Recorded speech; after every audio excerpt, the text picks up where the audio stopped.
Hi hello ನಮಸ್ಕಾರ. I love Malaysian ಚಾನಲ್ಗೆ ಸ್ವಾಗತ. ನಾನು ಜಗ್ವೆ.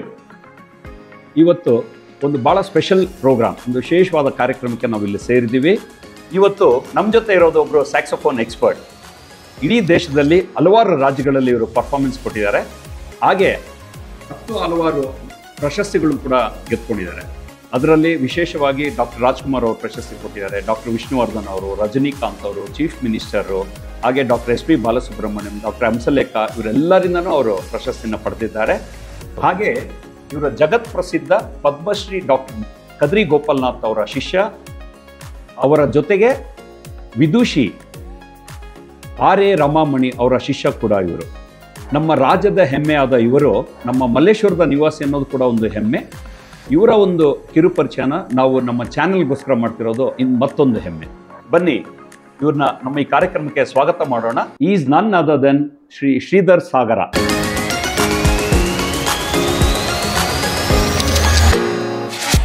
ಸರ್, ನಿಮ್ಮ ಮ್ಯೂಸಿಕಲ್ ಜರ್ನಿ ಬಗ್ಗೆ ಒಂದು ಚೂರು ನಮ್ಮ ವೀಕ್ಷಕರಿಗೋಸ್ಕರ ಹಂಚ್ಕೊಡಿ. ಹಾಗೆ ಭಾಳ ದೊಡ್ಡ ವಿದ್ವಾಂಸರಾದ ಪದ್ಮಶ್ರೀ ಡಾಕ್ಟರ್ ಕದ್ರಿ ಗೋಪಾಲನಾಥ್ ಅವರ ಜೊತೆ ನೀವು ಅವರೊಟ್ಟಿಗೆ ನೀವು ಕಲ್ತಿದ್ದೀರಾ. ಅದರ ಬಗ್ಗೆ ಒಂದು ಚೂರು ಮಾಹಿತಿ ನಮ್ಮ ಪ್ರೇಕ್ಷಕರಿಗೋಸ್ಕರ ಹಂಚ್ಕೊಳ್ಳಿ. ನಾನು ಮೂಲತಃ ಶಿವಮೊಗ್ಗ ಜಿಲ್ಲೆ ಸಾಗರದವನು. ನನ್ನ ಸ್ಟಡೀಸ್ ಎಲ್ಲ ಸಾಗರದಲ್ಲೇ ಡಿಗ್ರಿ ಬಿ ಎವರೆಗೂ ಓದಿದ್ದೀನಿ. ಬಿ ಎ ಆದಮೇಲೆ ನನಗೆ ಎಮ್ ಎ ಓದಬೇಕು ಅಂತ ಆಸೆ ಇದ್ದರೂ ಸ್ಯಾಕ್ಸೋಫೋನ್ ಮೇಲೆ ಒಂದು ವಿಪರೀತವಾದ ಹುಚ್ಚು ಕಲಿತು ಅದರಲ್ಲಿ ಏನಾದ್ರು ಒಂದು ಸಾಧನೆ ಮಾಡಬೇಕು ಅಂಥೇಳಿ ಸಾಗರದಲ್ಲಿ ಕೆಲವು ಗುರುಗಳು, ಅದಕ್ಕಿಂತ ಮುಂಚೆ ನಾನು ಉಡುಪಿಯಲ್ಲಿ ಓಬೋ ಶೇರೇಗರ್ ವಿದ್ವಾಂಸರು ಸ್ಯಾಕ್ಸೋಫೋನ್ ಅವ್ರ ಹತ್ರ ಬೇಸಿಕ್ಸ್ ಎಲ್ಲ ಕಲ್ತ್ಕೊಂಡು ಅದಕ್ಕಾಗಿ ಒಂದು ವರ್ಷ ಕಾಲೇಜ್ ಸಮೇತ ಬಿಟ್ಟಿದ್ದೆ. ಸೆಕೆಂಡರಿ ಪಿ ಯು ಸಿ ಕಾಲೇಜನ್ನು ಬಿಟ್ಟು ಅಲ್ಲಿ ಒಂದು ವರ್ಷ ಬೇಸಿಕ್ಸ್ ಎಲ್ಲ ಕಲಿತು ಆಮೇಲೆ ಸಾಗರಕ್ಕೆ ಬಂದು ನಮ್ಮೂರಲ್ಲಿ ಡಿಗ್ರಿ ಮುಗಿಸಿ ಅಲ್ಲಿ ಮತ್ತೊಬ್ಬರು ವಿದ್ವಾಂಸರು, ತುಂಬ ದೊಡ್ಡ ಸಂಗೀತ ವಿದ್ವಾಂಸರು, ಕಲಾ ತಪಸ್ವಿ ವಿದ್ವಾನ್ ಕೆ ಎಚ್ ನಾರಾಯಣ ಸ್ವಾಮಿ, ತುಂಬ ದೊಡ್ಡ ವಿದ್ವಾಂಸರವರು, ಹಾಡುಗಾರಿಕೆ ವೋಕಲ್ಲು, ಅವ್ರ ಥರ ತುಂಬ ಅಭ್ಯಾಸ ಮಾಡಿದ್ದೀನಿ. ಆಮೇಲೆ ಅಲ್ಲಿಂದ ಡಿಗ್ರಿ ಮುಗಿದ ಮೇಲೆ ಎಮ್ ಎ ಹೋಗಬೇಕು ಅಂತ ಆಸೆ ಇದ್ದರೂ ಇದ್ರ ಮೇಲೆ ಸಂಗೀತದ ಮೇಲೆ ಹುಚ್ಚಿಂದಾಗಿ ತಾವು ಕೇಳಿದ ಹಾಗೆ ಕದ್ರಿ ಗೋಪಾಲನಾಥ್ ಹತ್ರ ಹೋಗ್ಬೇಕು ಅನ್ನೋ ಆಸೆ ಹುಡ್ತು. ಅವರಿರೋದು ಚೆನ್ನೈಲಿ ಜಾಸ್ತಿ ಇರ್ತಿದ್ದು. ಅವ್ರು ಮೂಲತಃ ಮಂಗಳೂರಾದರೂ ಚೆನ್ನೈಲಿ ಇದ್ದರು. ಅವರನ್ನು ಹೇಗಾಗೋ ಭೇಟಿ ಮಾಡಬೇಕು ಅಂತ ಹೇಳಿ ನಮ್ಮ ವಿದ್ವಾಂಸರಾದ ಶಂಕರ್ರಾವ್, ನನ್ನ ಗುರುಗಳು, ಕೊಳಲು ವಿದ್ವಾಂಸರು, ಅವ್ರ ಮುಖಾಂತರ ನಾನು ಕದ್ರಿಯವರನ್ನು 1996 ಅಕ್ಟೋಬರ್ 22ನೇ ತಾರೀಕು ವಿಜಯದಶಮಿ ಅವತ್ತಿಂದ ಅವ್ರ ಶಿಷ್ಯನಾಗಿ ನನ್ನನ್ನು ಅವರು ಶಿಷ್ಯನಾಗಿ ಸ್ವೀಕಾರ ಮಾಡಿದರು. ಅಲ್ಲಿಂದ ಗುರುಗಳ ಜೊತೆಗೆ ನಮ್ಮ ಕದ್ರಿ ಸರ್ ಜೊತೆಗೆ ನನ್ನ ಒಂದು ಕನಸು ನೆರವೇರುತ್ತೆ. ಯಾಕೆಂದರೆ ಸ್ಯಾಕ್ಸೋಫೋನ್ ಅಂದರೆ ಕದ್ರಿ ಗೋಪಾಲನಾಥ್ ಅಂದರೆ ಸ್ಯಾಕ್ಸೋಫೋನ್, ಆ ವಾದ್ಯನ ಒಂದು ದೊಡ್ಡ ಒಂದು ವೇದಿಕೆಯಲ್ಲೆಲ್ಲ ನುಡಿಸಿ ಇಡೀ ಜಗತ್ತಿಗೆ ಹೆಸರಾದವರು ಅವರು. ಅಂಥ ಮಹಾನುಭಾವ್ರ ಜೊತೆಗೆ ನನ್ನ ಜರ್ನಿ ಅದು ನನ್ನ ಜೀವನಕ್ಕೆ ಮರಲಿಕ್ಕಾಗೋದಿಲ್ಲ. ಅದು ನನ್ನ ದೊಡ್ಡ ಸಾಧನೆ. ಅವ್ರ ಹತ್ರ ಇದ್ದಿದ್ದೇ ನನ್ನ ದೊಡ್ಡ ಸಾಧನೆ. ಸರ್, ನಿಮ್ಮ ಈ ಸ್ಯಾಕ್ಸೋಫೋನ್ ವಾದನದಿಂದ ನೀವು ಈಗ ಒಂಥರ ನಮ್ಮ ಇಡೀ ದೇಶಕ್ಕೆ ಖ್ಯಾತಿಯಾಗಿದ್ದೀರಾ. ಈ ಒಂದು ಸ್ಟೇಜಿಗೆ ಬರೋದಕ್ಕೆ ನಿಮಗೆ ಎಷ್ಟು ವರ್ಷಗಳಾಯಿತು? ಖ್ಯಾತಿ ಪಡೆದಿದ್ದೀನೋ ಎಕ್ಸ್ಪರ್ಟ್ ಆಗಿದ್ದೀನೋ ಗೊತ್ತಿಲ್ಲ. ಆದರೆ ಮುಖ್ಯವಾಗಿ ಹೇಳಬೇಕಾಗಿರೋದು ನನ್ನ ಅಭ್ಯಾಸ ಕ್ರಮ. ನಮ್ಮ ಸಾಗರದಿಂದ 5 ಕಿಲೋಮೀಟ್ರ್ ದೂರದಲ್ಲಿ ಇಕ್ಕಿರಿ ಅಂತ ಒಂದು ಹಳೇ ಕಾಲದ ದೇವಸ್ಥಾನ ಇದೆ, ನಾಯಕರ ಕಾಲದ್ದು.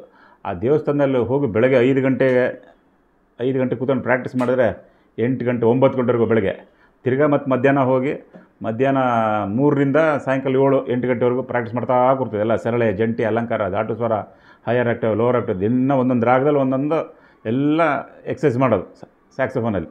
ಯಾಕೆಂದರೆ ಈಗ ಶಾಸ್ತ್ರೀಯ ಸಂಗೀತ ಅಭ್ಯಾಸ ಮಾಡಬೇಕು ಅಂದರೆ 2 ಕೆಲಸ ಇದೆ: ಸಂಗೀತ ಕಲಿಯೋದು, ವಾದ್ಯ ಕಲಿಯೋದು, 2. ಸ್ಯಾಕ್ಸೋಫೋನ್ ಕಲಿಯೋದು ಬರೀ ಸ್ಯಾಕ್ಸೋಫೋನ್ ಇಲ್ಲ. ನಮ್ಮ ಕೆಲವು ಹುಡುಗರೆಲ್ಲ ಬರ್ತಾರೆ, ನನ್ನ ಸಂಗೀತ ಕಲೀಲಿಕ್ಕೆ ಬರ್ತಾರೆ, ಸುಮಾರು ಜನ ಸ್ಟೂಡೆಂಟ್ಸ್ ಇದ್ದಾರೆ. ಅವ್ರಿಗೆ ಹೇಳೋದೇ ಹಾಡೋದು ಕಲಿಬೇಕು, ಹಾಡ್ದಂಗೆ ನುಡಿಸ್ದಂಗೆ ಹಾಡಬೇಕು ಅಂಥೇಳಿ. ಹಾಡೋದು ಗೊತ್ತಿರ್ಬೇಕು. ಸುಮ್ಮನೆ ಸ್ಯಾಕ್ಸೋಫೋನ್ ಇಟ್ಕೊಂಡು ನುಡಿಸ್ಬಿಟ್ಟೆ ನಾನು ಸ್ಯಾಕ್ಸೋಫೋನ್ ನುಡಿಸಿ ನನಗೂ ಬರುತ್ತೆ ಅಂತೇಳಿ ಅದಲ್ಲ. ಯಾಕೆ ಆಯಾ ರಾಗಕ್ಕೆ ತಕ್ಕಂಗೆ ಹಾಡಬೇಕು. ಗಂಟೆಗಟ್ಟಲೆ ಪ್ರಾಕ್ಟೀಸ್ ಮಾಡ್ತಿದ್ದೆ ಆ ದೇವಸ್ಥಾನದಲ್ಲಿ ಕೂತ್ಕೊಂಡು. ನಾನು ಅಗುರೇಶ್ವರ ಇಬ್ಬರೇ ಬೆಳಗ್ಗೆ ನಾನೇ ದೇವಸ್ಥಾನ ಬಾಲ್ ತೆಗೆದು ಗಂಟೆಗಟ್ಟಲೆ ಕೂತ್ಕೊಂಡು ಪ್ರಾಕ್ಟೀಸ್ ಮಾಡ್ತಾ ಇರ್ತಿದ್ದೆ. ಅದು ನನಗೆ ಇಲ್ಲಿ ಬೆಂಗಳೂರಲ್ಲಿ ನನಗೆ ತುಂಬ ಹೆಲ್ಪ್ ಆಯ್ತು. ನನಗೆ ಅಲ್ಲಿ ಆ ಚಳಿ, ಮಳೆ, ಬಿಸಿಲು ಏನೇ ಇರಲಿ ಪ್ರಾಕ್ಟೀಸಿಗೆ ಹೋಗ್ತಿದ್ದೆ. ಕಾಲೇಜ್ ಸಂದರ್ಭದಲ್ಲಿ ಮಧ್ಯಾಹ್ನ ಹೋಗ್ಲಿಕ್ಕೆ ಆಗ್ತಾಯಿರಲಿಲ್ಲ. ಕಾಲೇಜ್ ಫ್ರೀ ಇಲ್ಲದೆ ರಜೆ ಟೈಮಲ್ಲೆಲ್ಲ ಮಧ್ಯಾಹ್ನ ಕೂತ್ಕೊಂಡು ಗಂಟೆಗಟ್ಟಲೆ ಅಭ್ಯಾಸ ಮಾಡಿ ಅದನ್ನು ನಾನು ನನ್ನ ಕೈಲಾದಷ್ಟು ಒಂದು ಕರಗತ ಮಾಡ್ಕೊಂಡಿದ್ದೀನಿ. ಮೊದಲನೇದಾಗಿ ಈ ವಾದ್ಯ ಕಲಿಬೇಕು ಅಂತಂದರೆ ಅದ್ರ ಮೇಲೆ ವಿಪರೀತವಾದೊಂದು ಲವ್, ಒಂದು ಅಫೆಕ್ಷನ್ ಇರಬೇಕು ಆ ವಾದ್ಯ. ಇದು ನನಗೆ ಇದಿಲ್ಲ ಒಳಗಡೆ ಹರ್ಟು, ಇದು ಹೊರಗಡೆ ಹರ್ಟು. ನಮ್ಗೆ ಸ್ಯಾಕ್ಸೋಫೋನ್ ಅಂದರೆ ಅಷ್ಟು, ಯಾಕಂದರೆ ಇದನ್ನು ನನಗೆ ಅನ್ನ ಕೊಡ್ತಿರೋ ಒಂದು ವಾದ್ಯ ಇದು, ಆಯಿತಾ. ಪರ್ಟಿಕ್ಯುಲರಾಗಿ ನೀವು ಯಾವ್ಯಾವ ಥರ ಜಾನರ್ಸ್ನಲ್ಲಿ ನೀವು ಸ್ಪೆಷಲೈಸ್ ಆಗಿದ್ದೀರಾ ಅದ್ರ ಬಗ್ಗೆ ಒಂಚೂರು ಮಾತಾಡಿ. ಏನೋ ನಾನು ಅಭ್ಯಾಸ ಮಾಡಿ ನಾನು ತಿಳಿದ ಮಾತ್ರ ಅಷ್ಟಕ್ಕೆ ನಾನು ಎಕ್ಸ್ಪರ್ಟ್ ಆಗಿದ್ದೀನಿ. ತುಂಬ ದೊಡ್ಡ ನಾನು, ಯಾಕೆಂದರೆ ನಾನು ಸಂಗೀತ ಕೇಳ್ಬೇಕು ಮೊದಲೇದಾಗಿ. ಸಂಗೀತ ನಾನು ತುಂಬ ಕದ್ರಿ ಗೋಪಾಲ ಥರದ್ದು ನಾನು ಮೈ ನರನಾಡಿ ಎಲ್ಲ ಅಷ್ಟು ಕೇಳ್ಬಿಟ್ಟಿದ್ದೀನಿ, ಜೊತೆಲಿ ಇರ್ತಿದ್ದೆ ನಾನು. ಆಮೇಲೆ ಸ್ಯಾಕ್ಸ್ ರಾಜ, ನನಗೆ ಆ ಸ್ಯಾಕ್ಸೋಫೋನ್ ನುಡ್ಸೋ ಶೈಲಿ ನಾನು ಅವರನ್ನು ತುಂಬ ಫಾಲೋ ಮಾಡ್ತೀನಿ, ಸ್ಯಾಕ್ಸ್ ರಾಜ ಅವ್ರದ್ದು. ಯಾಕಂದರೆ ಈಗ ನಾನು ನಮಗೆ ಕೆಲವು ಪಬ್ಲಿಕ್ ಪ್ರೋಗ್ರಾಮಲ್ಲಿ ಫಿಲ್ಮಿಟ್ಸ್ ನುಡ್ಸೋ, ಈಗ ಅಲ್ಲಿ ಶಾಸ್ತ್ರೀಯ ಸಂಗೀತನೇ ವರ್ಕೌಟ್ ಆಗದಿರೋ ಜಾಗದಲ್ಲಿ ಫಿಲ್ಮಿಟ್ಸ್ಗಳು ಫ್ಯೂಷನ್ ಅಲ್ಲಿ ನುಡಿಸ್ಬೇಕಾಗತ್ತೆ, ಜನಪದ ಏನಾದ್ರು ನುಡಿಸ್ಬೇಕಾಗತ್ತೆ. ಬಟ್ ಅದೇ ಸ್ಟೈಲಲ್ಲಿ ನುಡಿಸ್ಬೇಕು, ಫಿಲ್ಮಿ ಸ್ಟೈಲಲ್ಲೇ ನುಡಿಸ್ಬೇಕು. ಅದು ನನಗೆ ತುಂಬ ಹೆಮ್ಮೆಯಿಂದ ಹೇಳ್ಕೊಳ್ತೀನಿ, ಆ ಸ್ಟೈಲಲ್ಲೇ ನುಡಿಸ್ತೀನಿ ನಾನು. ಯಾಕಂದರೆ ಕೆಲವ್ರು ಏನು ಮಾಡ್ತಾರೆ, ಗಮಗಳೆಲ್ಲ ಸೇರಿಸಿ ಆ ಸಿನಿಮಾ ಸಂಗೀತನ ಒಂದು ಶಾಸ್ತ್ರೀಯ ಸಂಗೀತ ಮಾಡಿ ನುಡಿಸ್ಬಿಡ್ತಾರೆ. ಬೇಕಾದಷ್ಟು ಕೇಳ್ಬಿಟ್ಟಿದ್ದೀನಿ ನಾನು. ನಮಗೆ ಸ್ಯಾಕ್ಸ್ ರಾಜ ನಮಗೆ ಈ ಹುಚ್ಚತ್ತಿದ್ದೆ ನಮಗೆ ಪ್ರೇಮಲೋಕ ಸಿನಿಮಾ, ಹಂಸಲೇಖ ಸರೇ ಶಾಬಾಷ್ ಅಂದ್ಬಿಟ್ಟೆ ನಾನು ಸಂಗೀತ ಕೇಳಿ. ನಂತರ ಪಾಠಕ್ಕೆ ಬರ್ತೀನಿ ನಾನು, ಒಂದು ಸಲ ನನ್ನ ಕಚೇರಿ ಕೇಳಿ ಬರ್ತೀನಪ್ಪ, ಗಮಕಗಳು ಹೇಗೆ ನುಡಿಸ್ತೀನಿ ನಂಗೆ ಒಂಚೂರು ಹೇಳ್ಕೊಟ್ಟು ನನಗೆ ಅಂತ. ಹಂಸಲೇಖ ಸರ್ ನನಗೆ ತುಂಬ ದೊಡ್ಡ ಮಹಾನುಭಾವರವರು, ನನಗೆ ಗುರು ಸಮಾನರು, ಮಹಾಗುರುಗಳವರು. ನಾನು ಒಂದು ಕಡೆ ಕಚೇರಿ ಕೇಳಿ ನಾನು ಆ ನುಡಿಸೋ ಶೈಲಿ ಎಲ್ಲ ಕೇಳಿ, ಕ್ಲಾಸಿಕಲಲ್ಲಿ ಆ ಗಮಕಗಳು, ಆ ಬೆಂಡಿಂಗ್ಸು, ಆಗ ಬಿರ್ಕಗಳೆಲ್ಲ ಕೇಳಿ ನಂಗೆ ಹೇಳ್ಕೊಡು, ನಾನು ಕಲಿಬೇಕದು, ಫೀಸ್ ಕೊಡ್ತೀನಿ ನಿಮಗೆ ಅಂತೇಳಿ. ಅಯ್ಯೋ ಗುರುಗಳೇ, ನಾವು ಸಂಗೀತ ಹುಚ್ಚತ್ತಿದ್ದೆ ನಿಮ್ಮಿಂದ, ನನಗೆ ಪ್ರೇಮಲೋಕ ಸಿನಿಮಾ ನೋಡಿ ಸ್ಯಾಕ್ಸೋಫೋನ್ ಕಲಿಬೇಕು ಅಂತೇಳಿ. ನೀವಿಷ್ಟು ಹೇಳಿದಿರಲ್ಲ, ನಾನು ಜನ್ಮನೆ ಸಾರ್ಥಕ ಆಯಿತು ಅಂತ ಹೇಳಿದೆ ಅವರಿಗೆ, ಗುರುಗಳಿಗೆ. ಡಿಫ್ರೆಂಟ್ ಜಾನರ್ಸ್ ಆಫ್ ಮ್ಯೂಸಿಕ್ನ ನೀವು ಪರ್ಫಾರ್ಮ್ ಮಾಡ್ತೀರಾ ಅಲ್ಲಿಗೆ, like film music, fusion, folk, classical, jugalbandi, contemporary, ಈ ಥರ ಹಲವಾರು ವೈವಿಧ್ಯಮಯ ಸಂಗೀತವನ್ನು ನೀವು ಪರ್ಫಾರ್ಮ್ ಮಾಡ್ತೀರಾ ಅಂತ ಗೊತ್ತಾಯಿತು. ನಮ್ಮಿಂದ ಒಂದು ಸಣ್ಣ ಕೋರಿಕೆ ನಿಮಗೆ, ನಮ್ಮ ಪ್ರೇಕ್ಷಕರಿಗೋಸ್ಕರ ಎಲ್ಲ ಜಾನರ್ಸ್ದು ಒಂದೊಂದು ತುಣುಕು ನೀವು ಪರ್ಫಾರ್ಮ್ ಮಾಡಿದ್ರೆ ನಾವು ಭಾಳ ಧನ್ಯರಾಗ್ತೀವಿ. ಖಂಡಿತ, ಸಂತೋಷವಾಗಿ. ಪ್ರೇಕ್ಷಕರು ಕೇಳಿ ಸಂತೋಷ ಪಡ್ತಾರಂತಾದರೆ ಅದಕ್ಕಿಂತ ಭಾಗ್ಯ ನನಗೇನು ಬೇಕು. ಈಗ ನಿಮ್ಗೊಂದು ಪ್ರಶ್ನೆ, ಮ್ಯೂಸಿಕ್ ವರ್ಡ್ ಅಂತ ಹಾಕ್ಕೊಂಡಿದ್ದೀರಿ, ನಾನು ಏನೇ ನುಡಿಸ್ತೀನಿ ಅದು ನೀವು ಹೇಳ್ಬೇಕು ನೋಡುವ. ಅದು ಯಾವ ಶಾಸ್ತ್ರೀಯನೋ, ಜನಪದನೋ, ಕಂಟೆಂಪ್ರರಿನೋ, ಮ್ಯೂಸಿಕ್, ಅದು ಏನು ಅಂತ ನೀವು ಹೇಳ್ಬೇಕು. ಈಗ ನುಡಿಸ್ತೀನಿ ಕೇಳಿ. ಪ್ರಯತ್ನ ಅಂತೂ ಖಂಡಿತ ಮಾಡ್ತೀನಿ.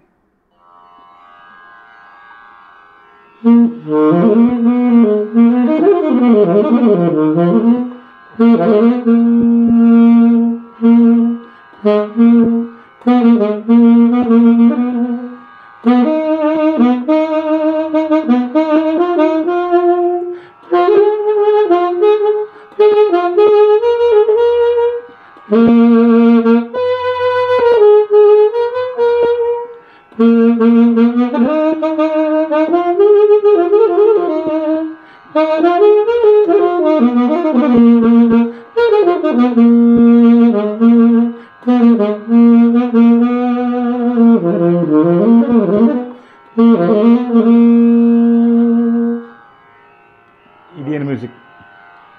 ಶಾಸ್ತ್ರೀಯ ಸಂಗೀತ. ಹೌದು, ಶಾಬಾಷ್ ಶಾಬಾಷ್ ಶಾಬಾಷ್. ಈಗ ಇನ್ನೊಂದು ಟ್ಯೂನ್ ನುಡಿಸ್ತೀನಿ.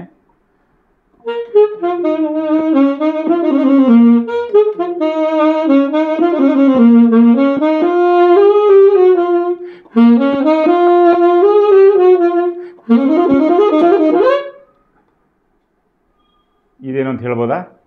ಏನು ಟ್ಯೂನ್? ಕಷ್ಟ ಆಗ್ತಾ ಇದೆ, ಬಟ್ ಫಾಸ್ಟ್ ಆ್ಯಂಡ್ ಟ್ರೆಂಡಿ ಆಗಿತ್ತು ಮ್ಯೂಸಿಕ್ಕು. ಮೋಸ್ಟ್ಲಿ ಕಂಟೆಂಪ್ರರಿ ಅಥವಾ ವೆಸ್ಟರ್ನ್ ಸ್ಟೈಲ್. ಖಂಡಿತ ಖಂಡಿತ, ಶಬಾಷ್ ಶಬಾಷ್ ಶಬಾಷ್.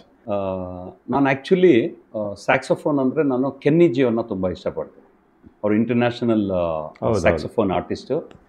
ಹಲವಾರು ಕಡೆ ಅವರ ಒಂದು ಮೆಲೋಡಿ, ಅವರೊಂದು ಮ್ಯೂಸಿಕ್ ಭಾಳ ಪಾಪ್ಯುಲರ್ ಆಗಿರೋಂಥ ಒಂದು ಅದ್ಭುತ ಕಲಾವಿದರು. ಆ್ಯಕ್ಚುಲಿ ಅವರ ಒಂದು ಬಿಗ್ ಫ್ಯಾನ್ ನಾನು ಆ್ಯಕ್ಚುಲಿ. ಆಮೇಲೆ ಎಲ್ಲ 5 ಸ್ಟಾರ್ ಹೋಟ್ಲುಗಳಲ್ಲಿ ಕೂಡ ಅವರ ಒಂದು ಮ್ಯೂಸಿಕ್ ಪ್ಲೇ ಆಗ್ತಾ ಇರುತ್ತೆ, ಸದಾ ಪ್ಲೇ ಆಗ್ತಾ ಇರುತ್ತೆ. ಆದರೆ ಇವತ್ತು ಅವರ ಜೊತೆಗೆ ನಾನು ನಿಮ್ಮ ಫ್ಯಾನ್ ಕೂಡ ಆಗಿದ್ದೀನಿ. ಧನ್ಯವಾದ. ನಮ್ಮ ಪ್ರೇಕ್ಷಕರಿಗೋಸ್ಕರ ಭಾಳ ಈಸಿಯಾಗಿ ಅವ್ರಿಗೆ ಗೊತ್ತಾಗೋ ಹಾಗೆ ಒಂದು ಲೋಕಲ್ ಫ್ಲೇವರಲ್ಲಿ ಯಾವುದಾದ್ರು ಒಂದು ಮ್ಯೂಸಿಕ್ ಪರ್ಫಾರ್ಮ್ ಮಾಡಿ ಸರ್. ಖಂಡಿತ. ನನ್ನ ಫೇವ್ರೆಟ್ ಮಹಾಗುರುಗಳು ಡಾಕ್ಟರ್ ಹಂಸಲೇಖ ಸರ್ ಮತ್ತು ನನ್ನ ಫೇವ್ರೆಟ್ SP ಬಾಲಸುಬ್ರಹ್ಮಣ್ಯಂ ಅವರು. ನಾನು ಫಸ್ಟ್ ಸಿನಿಮಾ ನೋಡಿ ನನಗೆ ಆ ಸ್ಯಾಕ್ಸೋಫೋನ್ ಹುಚ್ಚತ್ತಿದ್ದಂಥ ಒಂದು ಸಿನಿಮಾ ಪ್ರೇಮಲೋಕ. ಅದರದ್ದೊಂದು ಟ್ಯೂನ್ ನುಡಿಸ್ಲಿಕ್ಕೆ ಪ್ರಯತ್ನ ಪಡ್ತೀನಿ.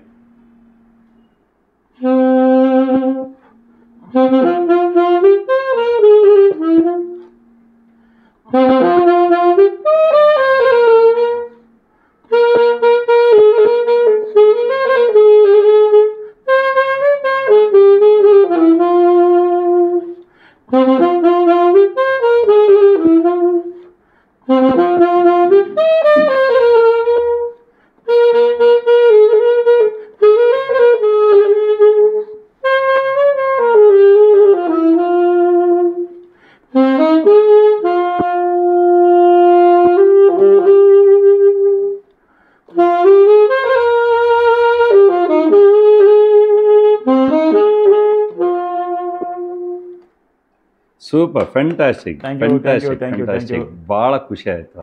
ನಮ್ಮ ಸುಪ್ರಾನೋ ಸ್ಯಾಕ್ಸಫೋನ್ ಎಲ್ಲ ಟ್ರೈ ಮಾಡ್ತೀನಿ. ಇದು ಈ ಇನ್ಸ್ಟ್ರೂಮೆಂಟ್ ಸುಪ್ರಾನೋ ಅಂತ ಇದೆ, ಸುಪ್ರಾನೋ ಸ್ಯಾಕ್ಸಫೋನ್ ಅಂತ.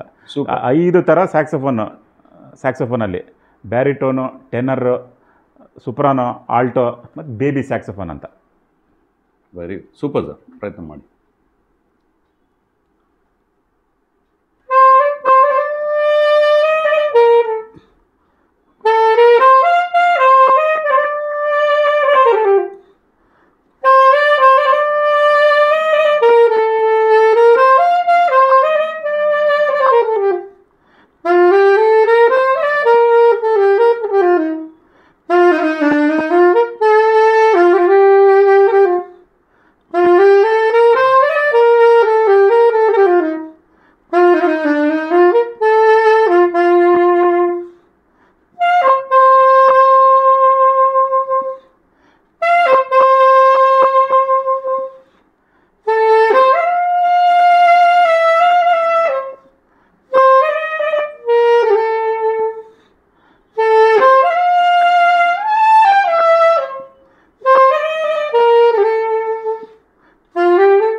ಸೂಪರ್, ಫ್ಯಾಂಟಾಸ್ಟಿಕ್, ಅದ್ಭುತ ಆ್ಯಕ್ಚುಲಿ. ಒಂದಕ್ಕಿಂತ ಒಂದು ಅದ್ಭುತವಾಗಿದೆ. ಭಾಳ ಚೆನ್ನಾಗಿ ನೀವು ನುಡಿಸ್ತಾ ಇದ್ದೀರಾ. ಭಾಳ ಖುಷಿ ಆಯಿತು, ಸಾರ್ಥಕವಾಯಿತು ನಾವು ಈ ಒಂದು ಕಾರ್ಯಕ್ರಮ ಮಾಡಿದ್ದಕ್ಕೂ ಕೂಡ. ಈಗ ನಮ್ಮ ಮಣ್ಣಿನ ಸೊಗಡು ಜಾನಪದ ಶೈಲಿಯಲ್ಲಿ ಒಂದು ಸಾಂಗ್ ನಮ್ಮ ಎಲ್ಲ ಜಾನಪದ ಪ್ರಿಯರಿಗೋಸ್ಕರ. ಒಂದು ಅದೇ ನಾವು ಸಂಗೀತ ಕಚೇರಿಗಳಿಗೆಲ್ಲ ಹೋದಾಗ ಪಬ್ಲಿಕ್ ಪ್ರೋಗ್ರಾಮ್ಗಳೆಲ್ಲ ಕೇಳ್ತಾರೆ, ಏನೇನೋ ಅವ್ರಿಗೆ ಇಷ್ಟವಾದ, ನಾವು ಎಲ್ಲದು ಗೊತ್ತಿರಬೇಕು ಅಂತೇನಿಲ್ಲ, ಗೊತ್ತಿದ್ದನ್ನು ನುಡಿಸಿದ್ರೆ ತುಂಬ ಸಂತೋಷ ಪಡ್ತಾರೆ. ತುಂಬ ಇದೆ ಜನಪದ ಕಲ್ತಿರೋದು. ಚೆಲ್ಲಿದರು ಮಲ್ಲಿಗೆಯ ನುಡಿಸ್ತೀನಿ.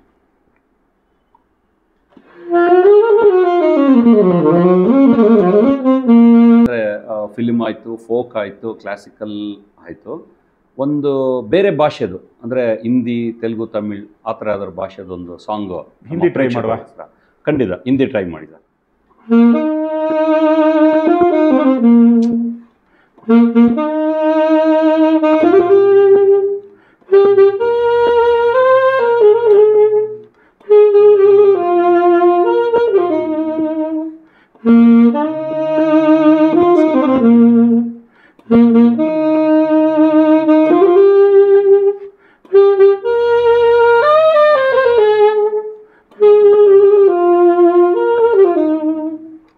ಸರ್, ನಿಮ್ಮ ಪ್ರತಿಯೊಂದೊಂದು ಜಾನರ್ ಮ್ಯೂಸಿಕ್ ಕೂಡ ಭಾಳ ಅದ್ಭುತವಾಗಿತ್ತು, ಭಾಳ ಖುಷಿ ಆಯಿತು. ನಾವು ನಿಜವಾಗ್ಲೂ ಅದನ್ನು ಎಂಜಾಯ್ ಮಾಡಿದ್ದೀವಿ.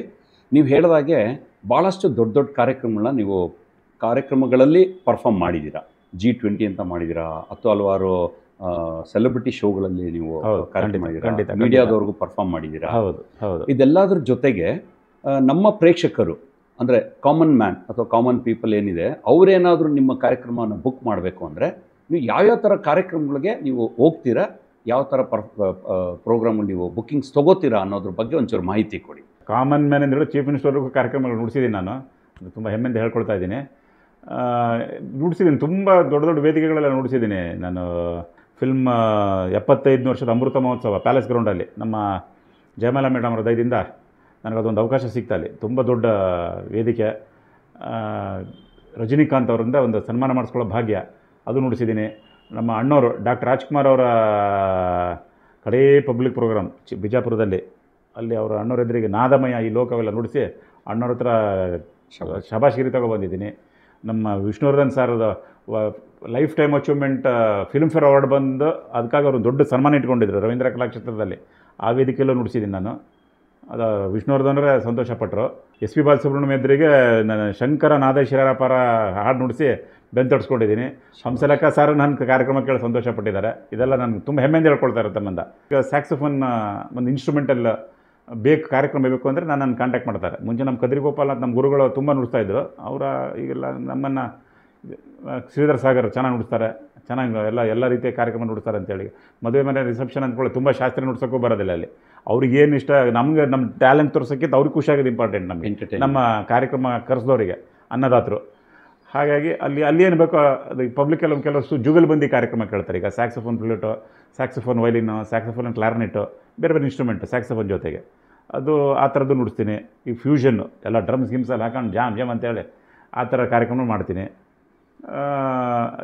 ಅದು ಅವ್ರು ಯಾವ ರೀತಿ ಈಗ ಕಂಪ್ನಿ ಕಾರ್ಯಕ್ರಮಗಳು, ಕೆಲವು ಕಂಪ್ನೀಸ್ ಏನೋ ಪಾರ್ಟಿ ಗಿಟ್ ಇರುತ್ತೆ, ಕಾರ್ಪೊರೇಟ್ ಕಂಪ್ನಿಗಳು ಅವರು ಕಾರ್ಯಕ್ರಮ ಇದು ಚೌಡಯ್ಯದಲ್ಲಿ ಎಲ್ಲ ದೊಡ್ಡ ಕಾರ್ಯಕ್ರಮಗಳು ನುಡಿಸ್ತಾ ಇರ್ತೀನಿ, ಎಲ್ಲ ಕರಿತಾ ಇರ್ತಾರೆ. ಸೊ ಒಂದು ರೀತಿ ನೀವು ಸಣ್ಣ ಕಾರ್ಯಕ್ರಮದಿಂದ ಹಿಡಿದು ದೊಡ್ಡ ಕಾರ್ಯಕ್ರಮದವರೆಗೂ, ಖಂಡಿತ ಅಂದ್ರೆ CM to CM ಅಂದ್ರೆ common man to chief minister, ಆ ಎಲ್ಲಾ ತರ ಜನಗಳಿಗೂ ನೀವು ಪ್ರೋಗ್ರಾಮ್ ಕೊಡ್ತೀರಾ ಅಂತ ಆಯ್ತು.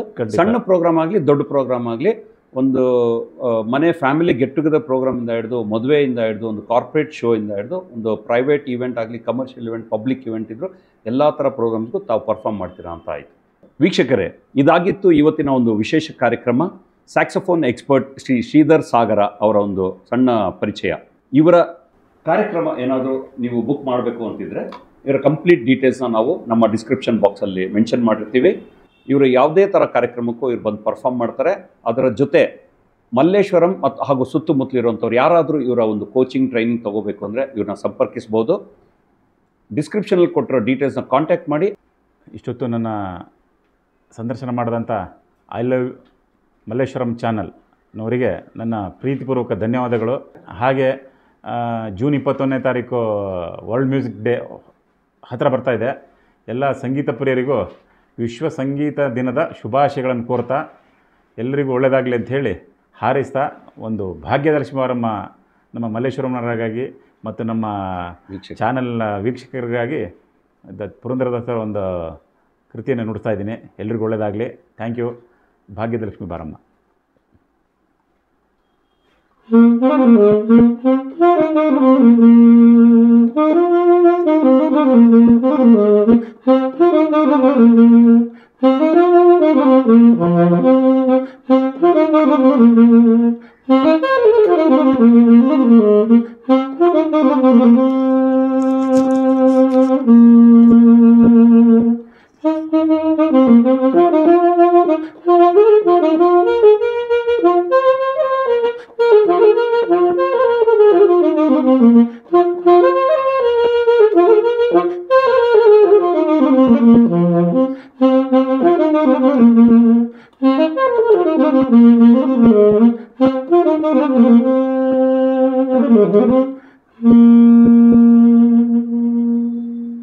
ಇದೇ ರೀತಿ ಹೆಚ್ಚಿನ ಕಾರ್ಯಕ್ರಮಗಳು ನಮ್ಮ ಪ್ರೇಕ್ಷಕರಿಗೋಸ್ಕರ ನಾವು ಸದಾ ತರ್ತಾ ಇರ್ತೀವಿ. ಈ ಎಲ್ಲ ಕಾರ್ಯಕ್ರಮಗಳನ್ನ ನೀವು ಇಷ್ಟಪಡ್ತೀರಾ ಅಂತ ಅಂದ್ಕೊಂಡಿದ್ದೀವಿ. ಇಷ್ಟ ಆದಲ್ಲಿ ನಮ್ಮ ಕಾರ್ಯಕ್ರಮವನ್ನು ನೀವು ಲೈಕ್ ಮಾಡಿ, ಶೇರ್ ಮಾಡಿ, ಹಾಗೆ ಇದನ್ನು ಒಂದು ಕಮೆಂಟ್ ಮಾಡಿ. ನಿಮ್ಮ ಪ್ರೋತ್ಸಾಹ ನಮಗೂ ಇಂಪಾರ್ಟೆಂಟು. ಸದಾ ಹೀಗೆ ಇರಲಿ. ಇದೇ ರೀತಿ ಇನ್ನು ಹಲವು ಕಾರ್ಯಕ್ರಮಗಳಿಂದ ನಾನು ಕಾಣಿಸ್ಕೊತಾ ಇರ್ತೀನಿ. ನಾನು ನಿಮ್ಮ ಜಗ್ವೆ.